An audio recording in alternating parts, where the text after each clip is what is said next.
Pengalaman yang super langka baru saja dialami oleh Zaskia Meka setelah dirinya menjadi salah satu aktris tanah air yang berhasil menjajakan kaki di Palestina. Bukan tanpa tujuan, Zaskia Meka sendiri terbang ke Palestina untuk memberikan bantuan kepada para korban yang berjatuhan akibat serangan Zionis.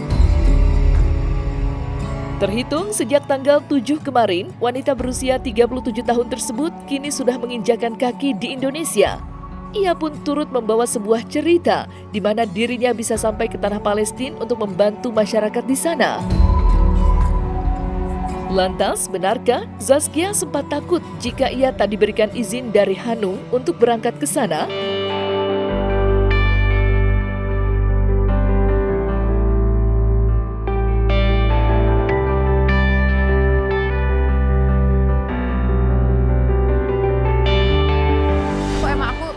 Bisa dibilang cukup vokal juga saat itu gitu, karena emang ada kegelisahan sebagai seorang muslim, kayak ngelihat saudara sesama muslim dizolimin depan mata kita semua, terus kayaknya kok nggak banyak yang bisa berbuat untuk membantu mereka gitu. Jadi kayak aku gelisah, apa yang bisa gue lakuin buat mereka gitu, karena kayaknya nggak nyaman banget kita hidup aman, kita hidup nyaman, di waktu yang sama ada orang yang segitu terzoliminya. Jadi emang gelisah banget apa yang harus aku lakuin.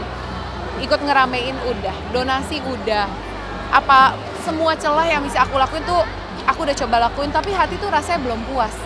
Akhirnya kayak mulai ada timbul perasaan gue pengen banget ke sana gitu. Cuman kalau dipikir aku berangkat ke Gaza itu kayak nggak fair gitu, karena aku juga punya anak banyak, masih kecil-kecil, ada suami juga. Jadi itu tidak menjadi kewajiban, dan mungkin di Islam juga malah sebenarnya aku nggak boleh memilih ke sana juga gitu kan. Nggak tahu, rasanya tuh pengennya menggebu-gebu banget, kayak no matter what aku harus nyampe di sana secepat mungkin gitu. Terus ketemu temen yang girohnya sama Indah Dari gitu. Jadi aku lihat si Indah Dari, kok nih anak sering banget bolak-balik Aqsa, dan selain itu juga dia selalu datang ke camp. Akhirnya aku bilang, Indah, please ajak aku ke Aqsa kapanpun itu. Aku tahu yang paling susah minta izin sama Mas Hanung. Aku izin sama Mas Hanung, ya dia kayak boleh enggak lihat situasi gitu. Akhirnya kita apply visa masing-masing, bareng-bareng gitu kan. Alhamdulillah visa kita berdua sama-sama approve. Cuman di 2 hari sebelum jalan Mas Hanung bilang, kamu aja deh yang jalan. Kenapa? Aku ada kerjaan dan biar aku yang jaga anak. Karena ketika kita masuk ke sana kan kayak berarti kita menyerahkan keselamatan kita kepada musuh gitu kan. Dan Indonesia juga nggak punya hubungan diplomatik sama Israel gitu. Jadi untuk keselamatan kan sebenarnya tidak bisa dijamin oleh pemerintah gitu. Akhirnya Mas Hanung, kamu yang jalan, aku jaga anak-anak, bagi tugas. Jujur selama perjalanan aku juga kayak agak surprise. Gila, Mas Hanung nggak komplain, Mas Hanung nggak tiba-tiba stop ya, jangan jadi masuk. Dia ngirim beberapa berita, tapi aku bilang nggak usah lihat Instagram ya, pokoknya kamu dengar berita dari aku, karena kadang apa yang kita lihat di medsos lebih serem dari apa yang sebenarnya gitu kan. Maksudnya karena kan emang aku nggak masuk ke daerah Gazanya. Kalau Gaza kan emang chaos banget gitu, dan aku kan masuknya ke Baitul Maqdis, di mana aku bayangkan bahwa Baitul Maqdis dan sekitarnya itu kan adalah tempat beribadah 4 agama terbesar gitu. Jadi Zionis dan yang lain pasti ketika mau menyerang daerah tersebut mikir juga gitu. Ya udah, jadi alhamdulillah aman, Mas Hanung nggak banyak komplain, aku bisa masuk ke sana.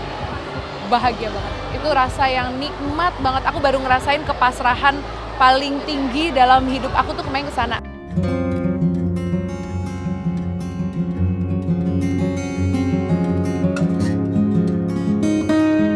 Sesampainya di sana, Zaskia Adia Meka mengaku sempat merasakan kejadian yang mencekam. Zaskia pun turut menceritakan betapa mencekamnya situasi di Palestina. Hal itu pun membuat istri dari Hanung Bramantyo itu merasa bersyukur atas kedamaian dan ketentraman selama dirinya hidup di Indonesia.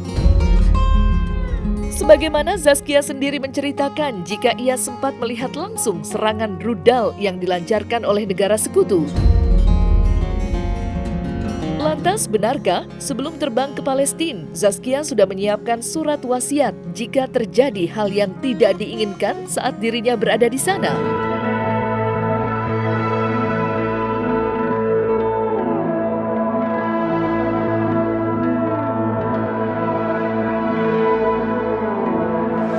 Bersyukur banget bisa udah sampai ke sana, bisa memberitahukan ke orang-orang bahwa Baitul Maqdis seperti apa.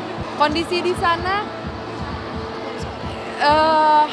ya memprihatinkan sekali. Orang yang tinggal jaraknya cuma sekitar 15 menit dari Baitul Maqdis, orang Palestina aja nggak bisa masuk ke dalam. Karena hanya orang-orang tertentu yang bisa masuk ke dalam. Dan aku sedihnya sholat di masjid terbesar yang Kubah Mas itu, Dome of Rock, cewek cuma satu saf, paling kayak cuma 20 atau 30 orang yang sholat di situ. Aku jadi kayak sepi banget ya di sini gitu. Sedangkan kan lagi diperebutkan gitu kan. Jadi kayak yuk kita ramein yuk, karena gimana sih satu hal yang lagi diperebutkan banyak orang, ketika dia sepi kan dia akan lebih mudah direbut gitu. Jadi aku berharap ya bisa lebih banyak orang yang meramaikan Baitul Maqdis aja. Waktu sehari sebelum aku masuk ke Palestina, kita ngelihat benar-benar rudal. Kita di Bukit Tiberias dari atas ini, jadi sebelah kanan Lebanon, sebelah kiri Israel dan Palestina. Kita tuh benar-benar ngelihat rudal ke atas gitu, tapi mungkin Israel kan ada airdrome-nya ya. Airdrome itu kan jadi ketika ada rudal dia meledak di atas gitu. Jadi kayak ngelihat kembang api gitu dilempar, taunya meledak di atas, terus dilempar taunya ada yang jatuh, tapi di titiknya bukan titik yang aku mau datengin gitu.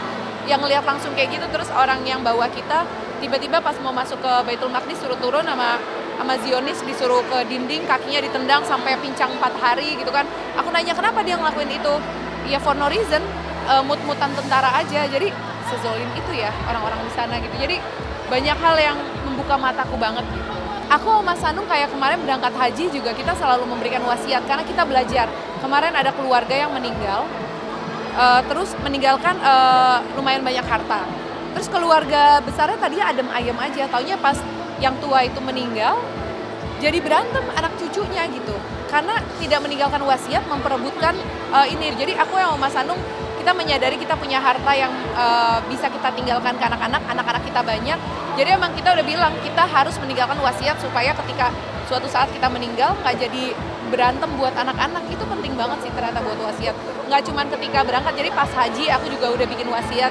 Cuman aku update lagi kemarin gitu. Mas Anu juga bilang, tolong ya sebelum masuk ke Palestina kamu bikin wasiat yang baru. Siapa tahu ada yang pengen kamu update dari wasiat kamu pas haji kemarin bikin. Jadi emang ngebuat aku Mas Anu itu hal yang biasa sih bikin wasiat.